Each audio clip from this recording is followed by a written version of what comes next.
الحمد لله رب العالمين والصلاة والسلام على أشرف الأنبياء والمرسلين سيدنا وسيد الأولين والآخرين وعلى آله وأصحابه أجمعين.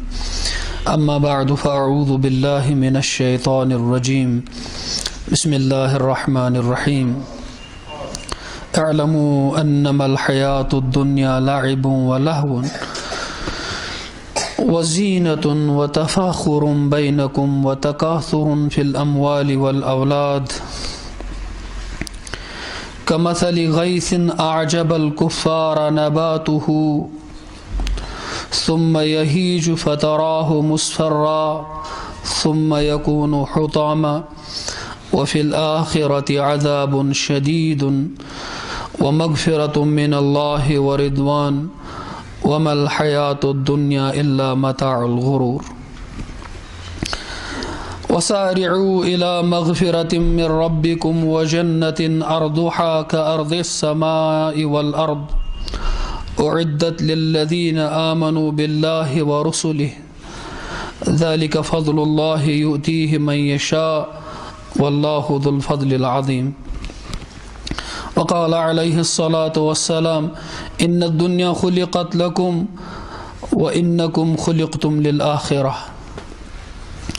وقال بعض الشعراء يا صاحبي لا تغترر بتنعمي فالعمر ينفد والنعيم يزول وإذا حملت إلى القبور جنازة فاعلم بأنك بعده محمول.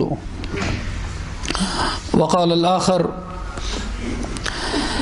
يا خادم الجسم كم تسعى في خدمته أتريد الربحة فيما فيه خسرانك. صدق الله العظيم وصدق رسوله النبي الكريم ونحن على ذلك من الشاهدين والشاكرين والحمد لله رب العالمين. رب اشرح لي صدري ويسر لي أمري واحلل عقدة من لساني يفقهوا قولي. رب زدني علما سبحانك لا علم لنا إلا ما علمتنا إنك أنت العليم الحكيم. اللهم إنا نعوذ بك من شرور أنفسنا ومن سيئات أعمالنا. اللهم إني أعوذ بك من شر نفسي ومن شر كل دابة أنت آخذ بناصيتها إن ربي على صراط مستقيم. وصلى الله وسلم وبارك على نبينا محمد وعلى آله وأصحابه أجمعين. میرے محترم بزرگوں، دوستوں اور بھائیوں، ہم سب جو کچھ سنتے ہیں یا دیکھتے ہیں اس سے ہم اسی وقت فائدہ اٹھا سکتے ہیں جب ہماری نیتیں صحیح ہوں. ہمارے سارے اعمال کا دار و مدار ہماری نیتوں پر ہے. ہماری سمجھ کا، بوجھ کا، صحیح نتیجہ اخذ کرنے کا دار و مدار بھی ہماری نیتوں پر ہے. جنہوں نے بری نیت سے اللہ کے رسول کو دیکھا وہ صحابی نہیں بنے، حالانکہ ان کو دیکھا. اور جنہوں نے بری نیتوں سے قرآن مجید کو پڑھا وہ گمراہ ہو گئے. اور جو بری نیتوں سے دین کی مجلسوں میں بیٹھتے ہیں ان کو فائدہ نہیں ملتا. آج کل مسئلہ یہ ہے کہ مسلمان اگر بد نیت نہیں تو بے نیت ہو جاتا ہے، کوئی نیت ہی نہیں کرتا. نیتوں کا بڑا دار و مدار ہے. اللہ تعالیٰ میری اور آپ سب کی نیت درست فرمائے اور اللہ تعالیٰ اس مجلس کے خیر سے ہم کو فیضیاب کرے، اور اگر اس میں کچھ شر ہے تو اس سے ہماری پناہ عطا فرمائے. سب سے پہلے بات عرض کروں گا، میرا اللہ گواہ ہے، میں اس لائق نہیں کوئی ایسی متبرک اور توبہ کی مجلس میں میں آپ کے ساتھ بات کروں کہ میں سب سے زیادہ محتاج خود ہوں. مجھے یاد آتا ہے کہ ایک بہت بڑے ولی گزرے ہیں، بصرہ میں رہتے تھے، حضرت مالک بن دینار رحمۃ اللہ علیہ. پہلے شرابی تھے. آپ صلی اللہ علیہ وسلم نے فرمایا تھا الناس معادن کا معادن الذهب والفضہ. لوگ سونے اور چاندی کی کانوں کی طرح ہوتے ہیں. اب سونے اور چاندی کی کان تو زمین میں چھپی ہوتی ہے، پتہ نہیں کتنے سونے اور چاندی کی کانیں یہاں ہیں. محنت نہیں ہوتی تو پھر بھٹک جاتے ہیں.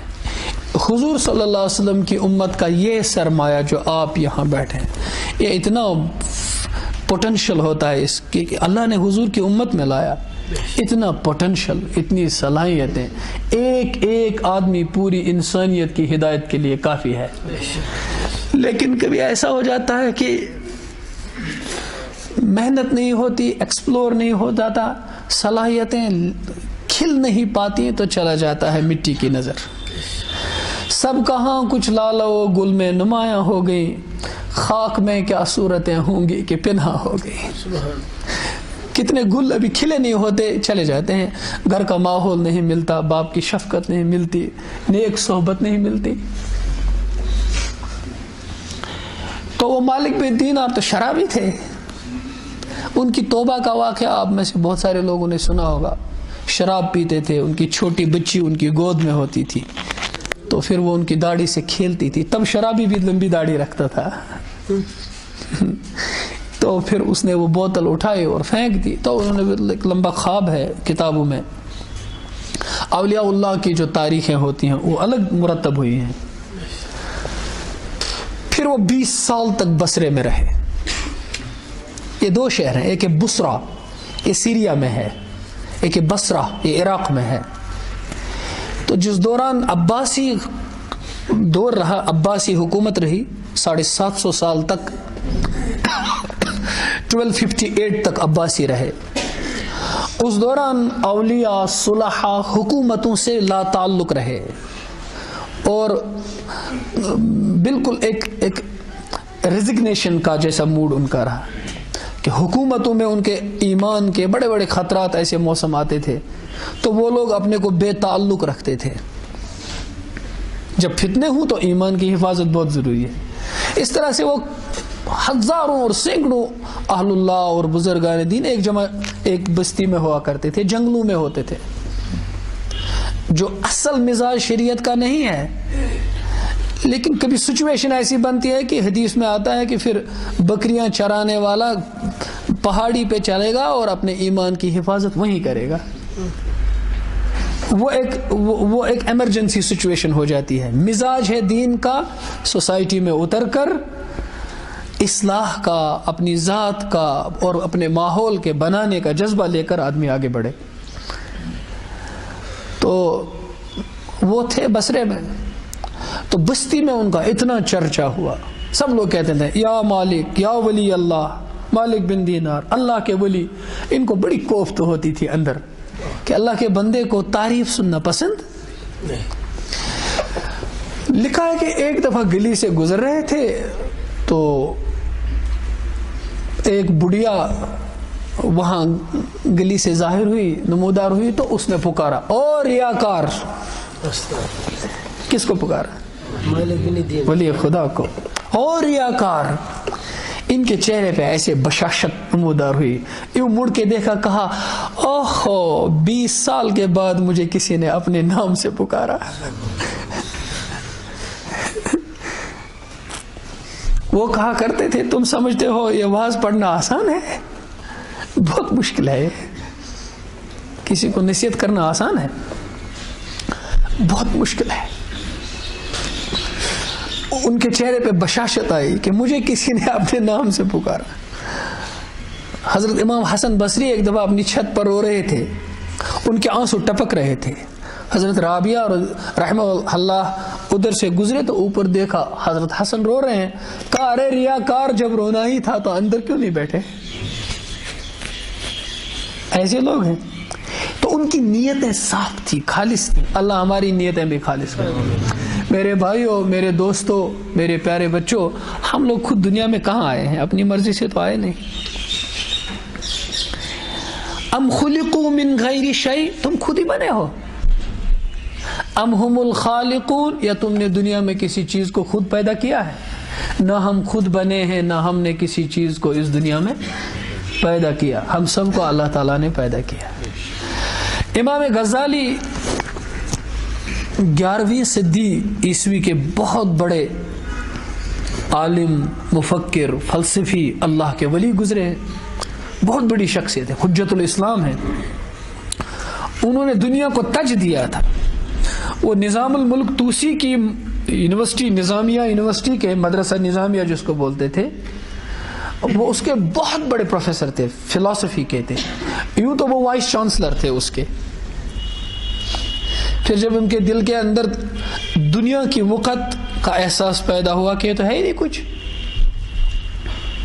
لو كانت الدنيا عند الله تعدل جناح بعوضة ما سقى منه كافرا شربة من الماء او كما قال علیہ الصلوۃ والسلام. اس دنیا کی وقت مچھر کے پر کے برابر بھی ہوتی تو بے ایمان کو پانی کا گھونٹ بھی نہیں ملتا. ان کو وقت آئی، قرآن مجید نے ان کو سمجھایا دنیا ہے ہی نہیں کچھ. اپنے پورے سامان کے ساتھ، اپنے پورے مناصب اور عہدوں کے ساتھ بھی دنیا کی کوئی قیمت نہیں، کوئی قیمت نہیں. ہمارے خلفاء خلافت نہیں کرتے، صحابہ زمام کار دنیا کی کبھی نہیں سنبھالتے، لیکن وہ اللہ کا حکم تھا. جس مقصد کو انجام دینے کے لیے اللہ نے رسول اللہ صلی اللہ علیہ وسلم کو دنیا میں بھیجا تھا، وہ اسی سلسلے کی ایک کڑی کو پورا کرنا تھا. ورنہ محض دنیا کی خاطر وہ کبھی دنیا کا نظام نہیں سنبھالتے، کبھی ایسا نہیں کرتے. تو وہ امام غزالی یونیورسٹی چھوڑ دیا انہوں نے. وہ پہلے ایک رائل روب پہنا کرتے تھے، بڑے جو بادشاہی لباس پہنا کرتے تھے، اور سونے کا نیکلیس ہوتا تھا ان کو، وہ لٹکاتے تھے، زبردست رائل زندگی گزارتے تھے. پھر جب ان کے دل پہ یہ چیز گزری تو دنیا کی وقت اور آخرت کی عظمت یہ آئی تو انہوں نے بہانہ بنایا اور اس وقت کے حکمران سے کہا کہ میں حج پہ جا رہا ہوں، میری جگہ میرے بھائی کو رکھ لیجئے، میں لوٹ آؤں گا. اس کے بعد لکھا کہ وہ حضرت ابراہیم علیہ الصلوۃ والسلام کی قبر مبارک پہ تشریف لے گئے. ممکن ہو اس صدی میں حضرت ابراہیم علیہ السلام کی قبر کا تعین سامنے تھا کہ یہ ان کی قبر مبارک ہے. آج کچھ پتہ نہیں ان کی مبارک قبر کون سی ہے. انبیاء کی قبریں بہت ہی اس میں ڈاؤٹ ہے، کس کی قبر کہاں. ہمارے رسول پاک صلی اللہ علیہ وسلم کی جس طرح ہر چیز اللہ نے محفوظ کر دی، یہ بھی محفوظ ہے کہ اس سے ایمان کا تقاضا جڑا ہوا ہے. تو چلے گئے اور اس قبر مبارک پہ تشریف لے کر کے انہوں نے 3 وعدے کیے. اس میں سے ایک وعدہ یہ تھا، فلسفے کی دنیا میں بحث و مباحثہ بڑا بنیاد ہوتی ہے، تو انہوں نے ایک وعدہ یہ کیا، آج کے بعد کبھی کسی سے بحث نہیں کروں گا، میں کبھی کسی سے بحث نہیں کروں گا. بحث دل کے اندر کے ایمان کو، تقوی کو، استحضار کو، تعلق باللہ کو ایسے صاف کرتا ہے جیسے سر سے اس طرح بالوں کو صاف کرتا ہے. کبھی بحث کر کے تو دیکھو، لوگوں نے محسوس کیا ہے اس کی تاریکی اور اندھیری جو چھا جاتی ہے دل کے اوپر. ایک دفعہ ہم علی گڑھ یونیورسٹی میں تھے اور ہمارے دوست بھی ساتھ تھے، ہم جماعت میں تھے، تو ادھر ایک ساتھی نے الجھایا. تو ہمارے جو بزرگ تھے ساتھ، بڑے بزرگ ہیں، تو انہوں نے بحث کی.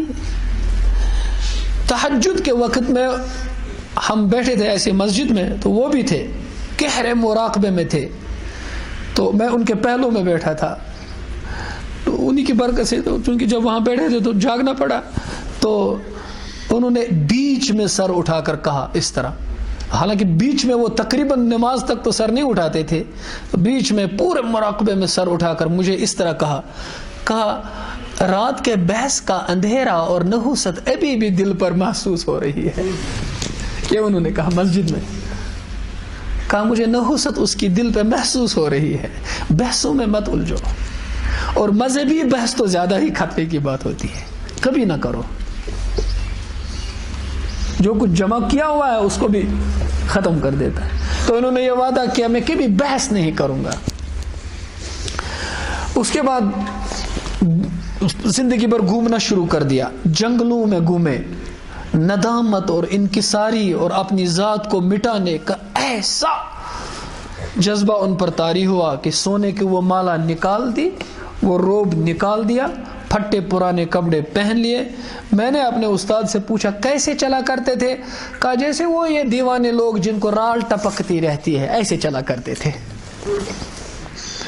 اور 10 سال تک چلتے رہے، سرگرداں پھرتے رہے. ان 10 سال کرتے کیا رہے؟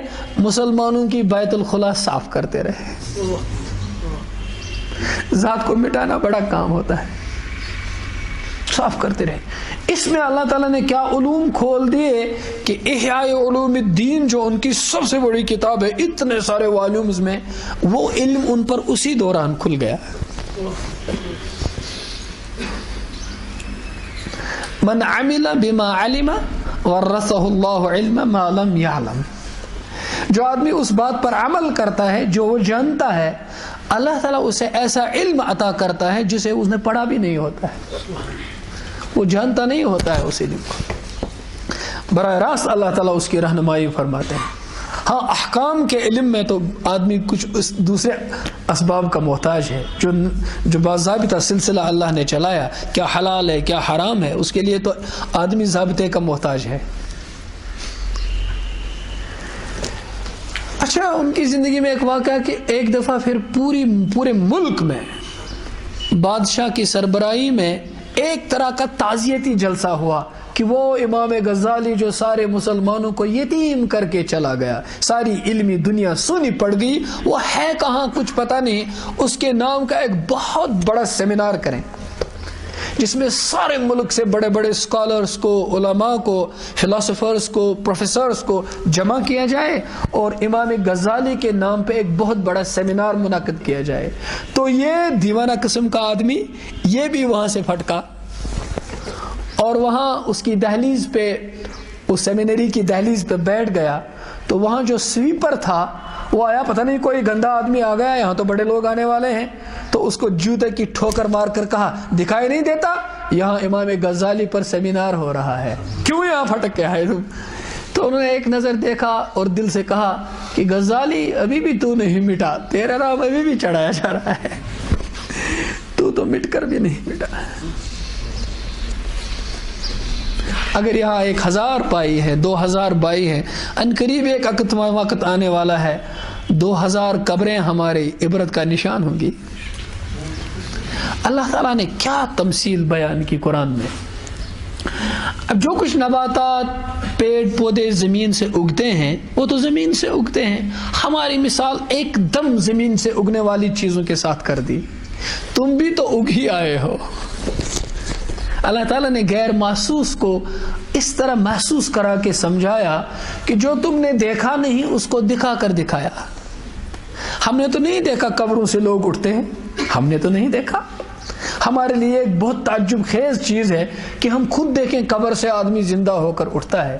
اگر یہ تمہارے لیے تعجب کی بات ہے، عورت کے پیٹ سے اس کا بچہ پیدا ہوتا ہے، یہ کم تعجب کی بات ہے؟ اس پہ ذرا غور کرو، یہ کتنے تعجب کی بات ہے۔ ایک چیز ظاہر جو ہے اس پہ ذرا غور کرو، جو چیز تم نے دیکھی نہیں وہ ایک دم کھل جائے گی۔ تو گویا معرفت والے پر، دل کی صفائی والے پر، قرآن مجید پر بہت گواسی گہرائی کے ساتھ سوچنے والے کے لیے بعد میں غیب رہتا ہی نہیں ہے۔ میں نہیں کہتا یؤمنون بالغیب کی قید ہٹ جاتی ہے، ایک دم پردے ہٹنے شروع ہو جاتے ہیں، ایک دم وہ دیکھنے لگتا ہے۔ حضرت علی کرم اللہ تعالی وجہ الوجیہ فرمایا کرتے تھے اگر سارے پردے ہٹ جائے ہمارے ایمان میں ذرہ برابر بھی اضافہ نہیں ہوگا، کہ ان کا ایمان تو منسکیول کو پہنچے پہلے ہی پہنچ چکا تھا، اس میں کیا اضافہ ہو جاتا ہے؟ وہ کہتے ہیں کہ ہم نے جیسے دیکھا تھا ایسا یقین کیا تھا۔ ان کے بارے میں کتابوں میں آتا ہے، وہ حضرت خواجہ نظام الدین اولیاء رحمہ اللہ کے بارے میں وہ کہتے ہیں جب اللہ تعالیٰ نے عالم ارواح میں کہا الست بربکم، کیا میں تمہارا پروردگار نہیں ہوں، تو اس وقت جن روحوں نے کہا بلا شہیدنا، ہم تو گواہی دیتے ہیں آپ ہمارے پروردگار ہیں۔ حضرت خواجہ نظام الدین فرماتے ہیں کہ میرے کانوں میں ابھی اس بلا کی آواز گونج رہی ہے۔ میں ابھی بتاؤں گا ایسا کیوں ہوتا ہے، وہ میں عرض کروں گا ابھی، آپ پریشان نہ ہو جائیں۔ اور حضرت علی کرم اللہ تعالی وجہ الوجیہ فرماتے ہیں مجھے تو یہ بھی یاد ہے میرے دائیں بائیں کون تھا۔ ایسا کیوں ہوتا ہے؟ اچھا دیکھو میرے بھائی، آپ میں سے کسی کو یاد ہے کہ ہم کہیں تھے جو پیدا ہونے سے پہلے کسی پیٹ میں ہم ماں کی تھے؟ کسی کو یاد ہے؟ اگر ہم نے آج تک کسی کو پیدا ہوتے نہیں دیکھا ہوتا تو کیا اس پر یقین کرتے کہ ہم کہیں تھے؟ ہم یقین کیوں کرتے ہیں؟ اپنی یادداشت کو یاد کر کے، اپنے پرانے ماضی کو یاد کر کے، یا ایسے واقعات کو آنکھوں سے دیکھتے ہوئے؟ کس بنیاد پر؟ کہ ہم نئی چیزیں آنکھوں سے دیکھتے ہیں، لوگ پیدا ہو رہے ہیں، یہ دیکھ رہے ہیں، اس لیے یقین کرتے ہیں ہم بھی ہوں گے کبھی جب پیدا نہیں ہوئے تھے۔ لم یکن شیئا مذکورا، جب ہمارا تذکرہ بھی دنیا میں نہیں ہوا تھا تو ہم تھے، اس پر یقین کیا، لیکن یادداشت کچھ نہیں، یادداشت کچھ نہیں۔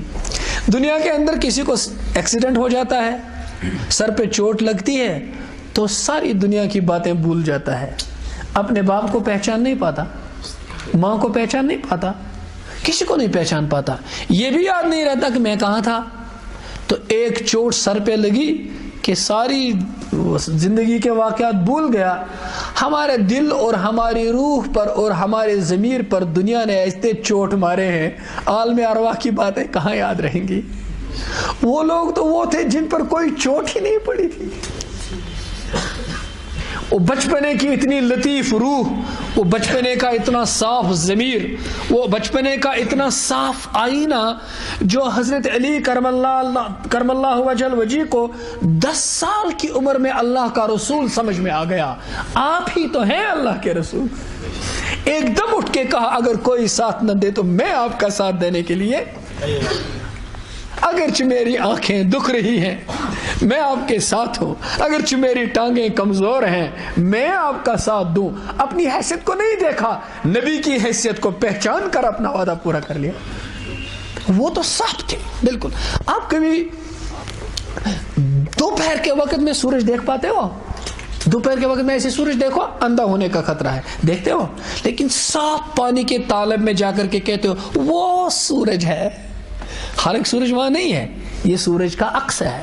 آپ پانی میں دیکھتے ہو، پانی میں آپ سورج کو دیکھتے ہو، سورج کو براہ راست نہیں دیکھتے ہو۔ اس پانی میں پتھر مارو گدلا ہو جائے گا، پھر گدلے پانی میں سورج دکھائی دے گا؟ دکھائی دے گا؟ جب دل ہی گدلا ہو جائے تو اللہ کی معرفت کہاں سے آئے؟ دل ہی گدلا ہو، اللہ کی یاد، اللہ کا ذکر، اللہ کی معرفت، اللہ کی سوچنا، اللہ کی ہی دیکھنا، اسی کو سوچنا، دل صاف ہو جاتا ہے۔ یہ تو اللہ کے رسول صلی اللہ علیہ وسلم نے فرمایا ہر چیز پہ زنگ لگتا ہے، دلوں میں بھی زنگ لگتا ہے۔ جب زنگ آلود ہو جاتے ہیں نیتوں کا صحیح بننا بڑا مشکل ہو جاتا ہے، نمازوں میں وسوسے پیدا ہو جاتے ہیں، جو چیز کبھی یاد نہیں آتی نماز میں یاد آتی ہے، بری بری صورتیں آنکھوں میں آ جاتی ہیں جب آپ سجدے میں چلے جاتے ہو۔ یہ اس لیے ہوتا ہے کہ دل پر زنگ چڑھ جاتا ہے، اس زنگ کو انہی مجلسوں میں دور کیا جاتا ہے، اللہ تعالیٰ کی معرفت کو یاد کر کے اس کو کیا جاتا ہے۔ آپ صلی اللہ علیہ وسلم نے فرمایا کہ دل کا زنگ اللہ کے ذکر سے نکلتا ہے۔ اس ذکر کے بارے میں ضمنی بات یاد آ گئی، اب جو اللہ تعالیٰ ڈالتا ہے میں اسے پیچھے نہیں کرتا، چاہے اس کی ریلیونس یہاں ہو نہ ہو، تو جو وہ ڈال رہا ہے میں کہہ رہا ہوں، میں بھی محتاج ہوں۔ آپ صلی اللہ علیہ وسلم نے فرمایا ہر عمل اللہ تعالیٰ کے دربار میں پہنچنے کے بیچ میں ایک پردہ ہوتا ہے۔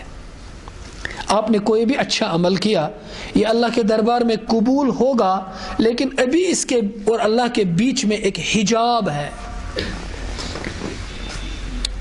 اس حجاب کے مطلب یہ ہے کہ ابھی تھوڑی دیر لگے گی، یہ عمل قبولیت کی صفات کی موجودگی میں قبول ہو جائے گا۔ اس عمل کے بعد قبولیت کے صفات پیدا کرنے ہیں، یہ عمل قبول ہوگا۔ لیکن آپ نے فرمایا 2 چیزوں کے لیے کوئی حجاب نہیں ہوتا، براہ راست قبول ہو جاتی ہیں، براہ راست۔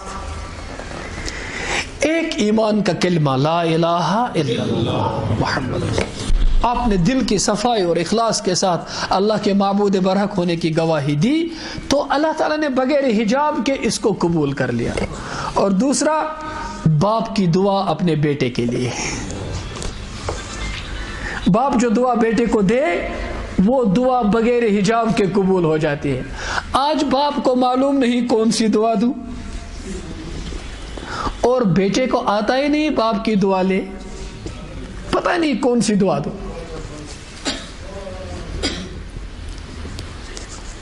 برونٹ اس بچ زوان دپان خدا بنائنس فاتح کل گامن من یہ زبان عام خدائے بنائنس فاتح کل یعنی بڑا ہو جائے باپ کو دعائے مغفرت کا ذریعہ مل گیا, مغفرت کا دعا کرتا رہے گا, صدقہ جاریہ ہے دعا کرنے والا بیٹا, تو صدقہ جاریہ مل جائے گی. آج دعا مانگتے ہیں بچن گوس خدا بنے نزدیکل, بیٹا ہوا کمائے گا.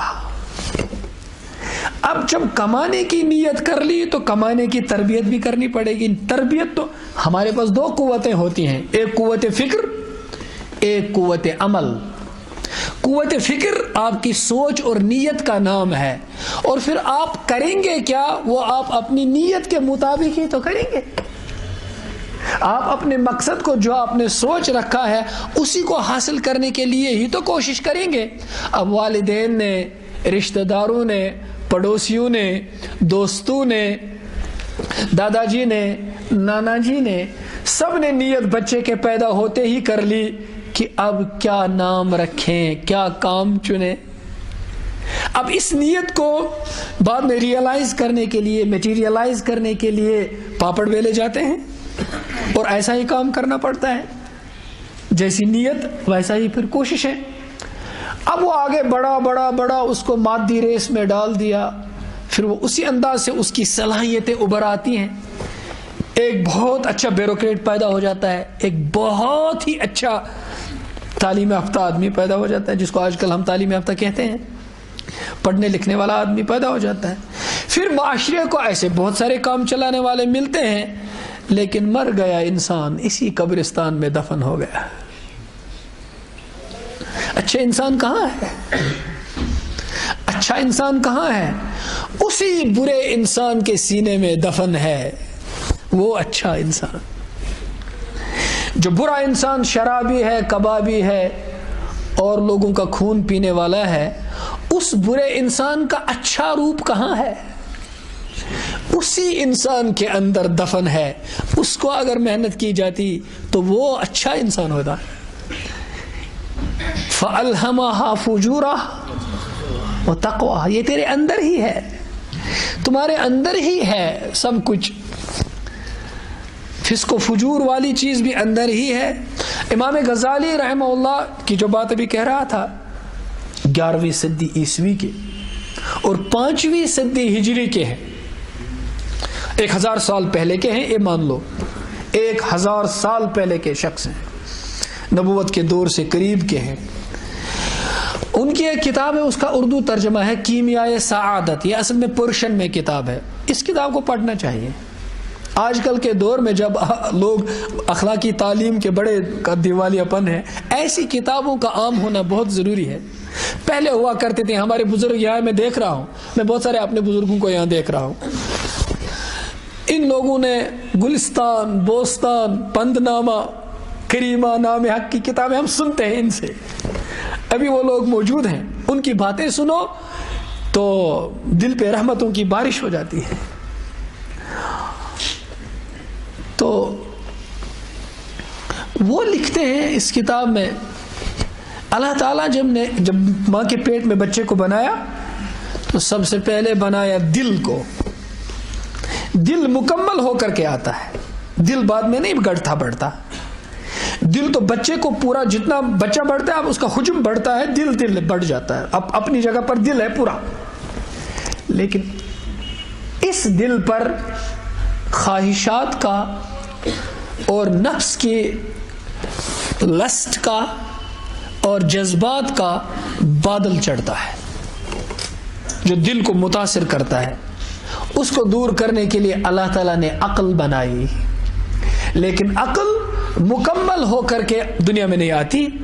جتنی عمر بڑھتی ہے تجربہ بڑھتا ہے, تربیت بڑھتی ہے, تعلیم بڑھتی ہے, اتنی عقل بھی وہی راہ اختیار کرتی ہے, اسی راستے پہ چلتی ہے, ایسا سوچنا شروع کرتی ہے اور پھر دل کو معاونت کرتی ہے, یا بادلوں کے زیادہ کرنے میں یا بادلوں کے دور کرنے میں, جیسے عقل سوچتی ہے. میں ذرا آپ کی مناسبت سے اور آپ کا مزاج کی رعایت کر کے ایک مثال دوں گا, اگرچہ میں اس طرح کی مجلس میں وہ مثالیں نہیں داخل کرتا, ایک سائنٹسٹ ہے اے مینڈر, اب اس کا مزاج مذاق بھی ہے, یہ سن لیں. وہ کہتا ہے کہ انسان کو اللہ نے 5 سینس پرسپشنز دیے ہیں, حواس خمسہ, دیکھنا, سننا, چکھنا, سونگھنا, محسوس کرنا. بہت ساری باتیں آپ جانتے ہی نہیں ہو دیکھنے سے, سننے سے جانتے ہو. بہت سارے علم آپ کا تعلق سننے سے ہے, دیکھنے سے نہیں. اور بہت ساری چیزیں سونگھنے سے تعلق رکھتی ہیں, دیکھنے سے نہیں, سننے سے بھی نہیں. اس پر آپ خود سوچ سکتے ہو. اب ہمارا آج کل کا چھوٹا طبقہ, بچوں کا طبقہ بھی بڑا ذہین ہے. محنت جس چیز کی ہو تو انشاءاللہ اللہ تعالیٰ, ذرا نم ہو تو یہ مٹی بہت زرخیز ہے ساکی. اللہ تعالیٰ ایسی مجالس کا دوام تا قیام قیامت رکھے. تو میرے بھائیو, میں اپنے نفس کو مخاطب کر کے یہ بات کہتا ہوں. کیا کہہ رہا تھا؟ 5 حواس ہیں. تو آپ دیکھتے ہو کہ میری اماں ہے, میری بہن ہے, یہاں تک کہ گائے بھی اپنے بچڑے کی آواز کانوں سے پہچانتی ہے. 100 بچڑوں میں سے ایک آواز مارے اس کا اپنا بچڑا تو وہ پہچانتی ہے. اتنی عقل اس کو بھی ہے کہ اس کا نظام اتنی عقل کے بغیر نہیں چلے گا, اس لیے اس کو اتنا شعور اللہ نے دیا ہے. مفتی محمد شفیع صاحب رحمۃ اللہ تعالی علیہ نے معرف القرآن میں لکھا ہے, اس کرسی کو بھی ایک شعور ہے, ورنہ میں کیسے بیٹھ پاتا اور یہ کیسے سہار سکتی. ایک شعور اس کو بھی ہے. وہ کہتے ہیں جمادات میں بھی شعور ہے, لیکن اس شعور کا اتنا کم حصہ ہے کہ ہم کو احساس نہیں ہوتا. آپ نے تو پڑھا ہوگا نا, infrared radiations, ultraviolet radiations ایسی موجود ہیں لیکن ہم کو ادراک نہیں. تو یہ ممکن ہے کہ بہت ساری موجود چیزوں کا ادراک آدمی کو نہیں ہو سکتا ہے. ان کے موجود ہونے کا انکار نہیں کر سکتے, وہ تو موجود ہیں لیکن ہم ان کو پروو بھی نہیں کر سکتے اسٹریٹ فارورڈلی. تو انہوں نے کہا یہ 5 حواس ہیں, یہ کام کرتے ہیں جب عقل ساتھ ہو. عقل ساتھ نہ ہو, آنکھ, کان, ناک, زبان, چمڑی کام نہیں کر سکتی. اس کی انہوں نے مثال دے دی, اسی آدمی کو شراب پلا, بوزنا. اب یہ ماں اور بیوی میں تمیز نہیں کر پاتا کہ اس کے 5 حواس کی جو رہنما تھی, امام تھا, وہ عقل تھی. تو جب امام سو گیا, مقتدیوں کی نمازی تو نہیں ہوگی, کہاں جائیں گے؟ عقل سو گئی, اب کام حواس نہیں کریں گے. اتنی سی بات انہوں نے کی ہے, اتنی سی بات. آگے جس عالم نے اس ایک حدیث کو سمجھانے کی بات کی ہے, مولانا محمد فاروق خان ہے ایک, انہوں نے حدیثیں جمع کی ہیں, اچھے عالم ہیں, انہوں نے حدیثیں جمع کی ہیں. آگے کی تشریح انہوں نے خود لکھی ہے. لکھا ہے اس طرح عقل بھی ایک دائرے پر پہنچ کر سسپینڈ ہو جاتی ہے, یہ بھی کام نہیں کرتی جب تک اللہ کی وحی اس کا سہارا نہ بنے. عقل کام ہی نہیں کر پاتی. تو عقل وحی کی محتاج اور حواس عقل کے محتاج. تو پتہ چلا کہ سوسائٹی میں, معاشرے میں جو کام ہوتے ہیں وہ تو عقل سے ہی ہوتے ہیں, لیکن بغیر رہبری اور رہنمائی کے عقل بھی آدمی کو. ایک لطیف نقطہ ہے, ہمارے پیارے حبیب صلی اللہ علیہ وسلم نے حضرت جبریل علیہ السلام کو غار حرا میں بار بار کہنے پر, اقرا اقرا کہنے پر کیوں کہا؟ ما انا بقاری, میں پڑھنے والا نہیں ہوں, کیا پڑھوں؟ انہوں نے کہا پڑھیے. انہوں نے کہا میں کیا پڑھوں؟ ما انا بقاری, میں تو کچھ پڑھا لکھا نہیں ہوں. وہ پڑھا ہی نہیں. کیوں؟ کیونکہ مسئلے تو پڑھنے میں ہی ہیں, کیا پڑھیں؟ پہلے صفائی کرو کیا پڑھنا ہے. اقرا بسم ربک الذی خلق, تب کہا ہاں اب پڑھنے کی بات ہے. جب علم کا رشتہ رب کے ساتھ جڑ جائے تو علم کہلاتا ہے. آج ہمارے انسان کی عقل نے ساری چیزوں کو علم کہا, لیکن اس کا رشتہ کہیں جڑتا نہیں, کہیں پر آ کر کے ختم نہیں ہو جاتا. تو ہم بھٹک گئے. ہم. اس لیے یہ کچھ کرنا پڑتا ہے. یہ جو سپلیمنٹ ہے نا، سپلیمنٹ ہمیں بہت ضرورت ہے اس چیز کی. اب جو ہمارے دور دراز علاقوں میں پڑھے لکھے نہیں ہوتے ہیں، ان کو اللہ تعالیٰ مدرسے نے تیری آنکھوں سے چھپایا جن کو خلوت کوہ بیاباں میں وہ راز ہیں فاش، ان کو اللہ وہی تربیت کرتا ہے. ہمیں جو ادھر ادھر کی چیزیں ملتی ہیں اسکول کالج میں، سپلیمنٹ دینے کی بہت ضرورت پڑتی ہے. ان مجالس کا حاصل کرنا بہت اہم ہے، بہت ضروری ہے. تو بہرحال میں ایک دم واپس آنا چاہوں گا. تو اس طرح عقل کو جب تک قرآن مجید کی، حدیث رسول کی صلی اللہ علیہ وسلم، اہل اللہ کے مواعظ حسنہ کی تربیت نہ ہوگی، راہبری نہیں ہوگی، ہماری عقل بھی صحیح طور پر سوچ تو گمراہ ہونے کا خطرہ ہے. فلسفی کو فلسفے میں خدا ملتا نہیں، ڈور کو سلجھا رہا ہے سرا ملتا نہیں. عقل سے کام حل نہیں ہوتے. تو جو عقل کا غلام ہو وہ دل نہ کر قبول.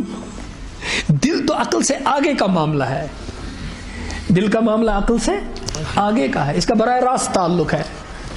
تو چلیے یہ یہاں کی بات نہیں ہے.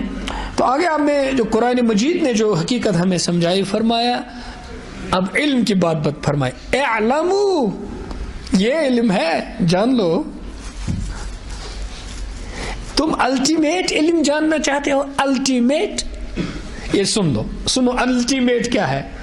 اعلموا، جان لو، انما الحیات الدنیا لعب و لہو. دنیا تو بس کھیل تماشا ہے، کھیل تماشا ہے. لعب سپورٹ، کھیل تماشا ہے. کچھ لوگ کھیلتے ہیں، کچھ لوگ تماشا دیکھتے ہیں. بڑے بڑے لوگ کھیلتے رہتے ہیں، بچے بچے تماشا دیکھتے ہیں. لعب و لہو، یہ دو دور ہیں انسانی زندگی کے. چھوٹا بچپنا، جب تم میدان کے قابل نہیں ہوتے ہو تو میدانی لوگوں کا تماشا دیکھتے ہو، یوں کرتے رہتے ہو. ایک دور تو یہ گزر جاتا ہے، پھر خود کھیلنے لگتے ہو. وزینت، اس کے بعد ایک دور دنیا میں آتا ہے کہ آدمی بس آئینہ دیکھتا رہتا ہے، بس اپنا جسم بنانے میں لگتا ہے. جس کا دل صاف ہوگا وہ آئینے میں دیکھ کر کیا کہتا ہے؟ یا اللہ تم نے میری صورت بنائی، میری سیرت بھی بنانا ہے.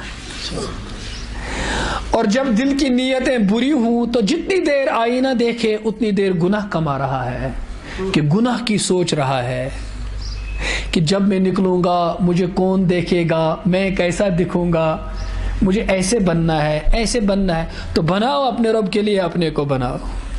تو یہ بناتا ہے کسی اور کے لیے اپنے کو، کہ نیت سے آئینہ کے دیکھنے میں بھی اس کی حرکتیں بدلتی رہیں گی. براہ راست اندر کا اثر اس کے باہر پر پڑتا ہے.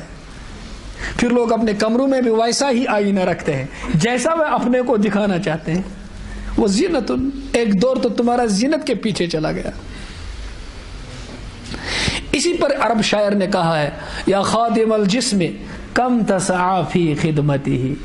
اے جسم کو سجانے والے، تم اس جسم کی خدمت کرتے کرتے کتنا تھکاؤ گے اپنے آپ کو. تم تھکتے رہو گے. طرح طرح کے سوپس ہیں، طرح طرح کے شیمپو ہیں، طرح طرح کے لوشن ہیں، کس کس قسم کے فیشن ہیں، کس کس قسم کے کپڑے ہیں. کیسے کیسے تم اپنے آپ کو سجاؤ گے دوسروں کو خوش کرنے کے لیے، مخلوق کے دل کے اندر اپنی جگہ بنانے کے لیے. اس زینت کے پیچھے تم کتنا سرمایہ ختم کر دو گے. اتريد الربح فيما فيه خسرانك. تم ایسی تجارت میں اپنا سرمایہ لگاتے ہو جس کا راس المال بھی ختم اور فائدہ بھی ختم، گھاٹا ہی گھاٹا. جس جسم کو بنایا وہ بھی گل سڑ جائے گا، جو سرمایہ اس پہ صرف ہوا وہ بھی تو گل سڑ جائے گا. اس کے بیچ میں تو بعد میں کچھ کمانے کی بات ہے. وزینت، پھر اب آ گیا، اب تو جوان ہو گیا، اب تو شادی ہونے والی ہے. اور وَتَفَاخُرٌ بَيْنَكُمْ، اب بنی نا اس کی اپنی پراپرٹی. اب کہتا ہے کہ تیرا مکان کیسا ہے، میرا مکان کیسا ہے، تیری گاڑی کیسی ہے، میری گاڑی کیسی ہے. تو کس سٹریم میں ہے، میں کس سٹریم میں. اب تو سبجیکٹ کی ڈیفرنٹ سٹریمز ہوتی ہے نا، اس میں بھی تکبر اور ندامت کی باتیں آ گئی ہیں. ایک سٹریم ہے تو آدمی کہتا ہے میں چھوٹی سٹریم کا ہوں، آگے بڑی سٹریم ہے تو اس کا مستقبل دیکھ کر کہتا ہے کہ میں تو بڑی سٹریم کا ہوں. وہی حسین سپنے، کسی کے حسین سپنے دیکھنا شروع کر دیتا ہے کہ میں اس سٹریم میں ہوں، میرا فیوچر یہ ہے. وَتَفَاخُرٌ بَيْنَكُمْ، اب فخر کرتا ہے کہ میرے پاس یہ ہے، میرا صحن ایسا ہے، میرا باتھ روم ایسا ہے، ہمارا مکان ایسا ہے. کچھ چھوٹے چھوٹے بچے جن کے باپ کی ایسی کمائی نہیں ہوتی ہے، ایک زندگی ان کی اسی حسرت میں ہوتی ہے، کاش ہمارا مکان اچھا ہوتا. ایک سوچ ان کی یہ بھی چلی جاتی ہے. کیوں کہ ان کو تربیت اسی طریقے کی ملتی ہے، مادیت کی. عزت و ذلت ان کو بتایا گیا ہے کس میں ہے، یہ نہیں بتایا گیا وَلِلَّهِ الْعِزَّةُ وَلِرَسُولِهِ وَلِلْمُؤْمِنِينَ. عزت اللہ کے خزانے سے آتی ہے، رسول کے راستے سے چلتی ہے اور مومنوں کو ملتی ہے. یہ تو بتایا نہیں گیا. تو یہ تفاخر میں ان کی زندگی گزر گئی. ملا تو تکبر، نہ ملا تو حسرت. مل گیا تو کبر، نہ ملا تو شرمندگی. ان دو جذبوں کے بیچ میں زندگی گزر جاتی ہے. ایسی مادیت کی نیت والے کو دنیا ملی تو فرعونیت، نہ ملی تو یاس و قنوتیت اور اللہ کے دربار میں شکوے اور شکایتیں. ایسا ہی زندگی گزرے گی. یہ ہو اس تربیت اور تعلیم میں یہ کیڑا ہے جو اس کو مل رہی ہے، چھوٹی بات نہیں ہے یہ. پھر آگے فرمایا وَتَكَاثُرٌ فِي الْأَمْوَالِ وَالْأَوْلَادِ. اب تو بڑے میاں ہو گئے، اب ان کے بیٹے ہو گئے، پھر ان کے شو رومز بھی ہیں. اب صرف سری نگر میں نہیں، اب تو دبئی میں بھی ہیں، اور اب بڑی بڑی تجارتیں ہیں. تو اب اس کو سمجھ جاتے ہیں میرے اتنے بیٹے ہیں، فلانا بیٹا ادھر ہے، فلانا بیٹا ادھر ہے، اور وہ فلانے اسٹیٹ کا اتنا بڑا آدمی ہے، وہ اتنا بڑا آدمی ہے. اب اپنی نہیں سناتا. وَتَقَاثُرْ، اب زیادہ زیادہ حاصل کرنے کی کوشش کرتا ہے، زیادہ زیادہ حاصل کرنے کی دوڑ میں چلا جاتا ہے. الہاکو، آپ نے محمد اسد لیوپولڈ 20 کو پتہ ہے جن نے دا روڈ ٹو مکہ لکھی، اس کے بعد اس مسلمان ہونے کے بعد Muhammad Asad one of the greatest minds of 20th century which West gave to Islam. یورپ سے 20ویں صدی میں جو بہت بڑا دماغی سرمایہ، ذہنی قوت مسلمانوں کو جو ملی، وہ ان میں سے ایک محمد اسد ہیں. وہ مسلمان ہو گئے. وہ لکھتے ہیں کہ میں ایک جگہ تھا، میرے دوست نے، ابھی میں کلمہ نہیں پڑھا تھا، میرے دوست نے مجھے قرآن مجید کی ایک کاپی دے دی، عبداللہ یوسف علی کی. تو میرے ٹیبل پہ میں نے قرآن کھول کے رکھا، اور اس ٹیبل کے اس بالا خانے سے، اس ہوٹل کے، میری بیوی میرے ساتھ تھی جس کے بعد میں پولا حمیدہ نام رکھا. تو وہ ہم دیکھ رہے تھے اتنی ہسل اینڈ بسل بازار میں لوگوں کی تھی. تو میں نے اپنی بیوی سے بھی کہا اور سوچ رہا تھا یہ لوگ کہاں سے آتے ہیں، کدھر جاتے ہیں، کیوں اتنا رش ہے لوگوں کا. ہم کہیں سفر پہ گئے تھے، واپس آئے تو اس ہوٹل کی کھڑکی سے ہوا تیز آئی تھی، اس نے قرآن مجید کے اوراق کو الٹ پھیر کر دیا تھا.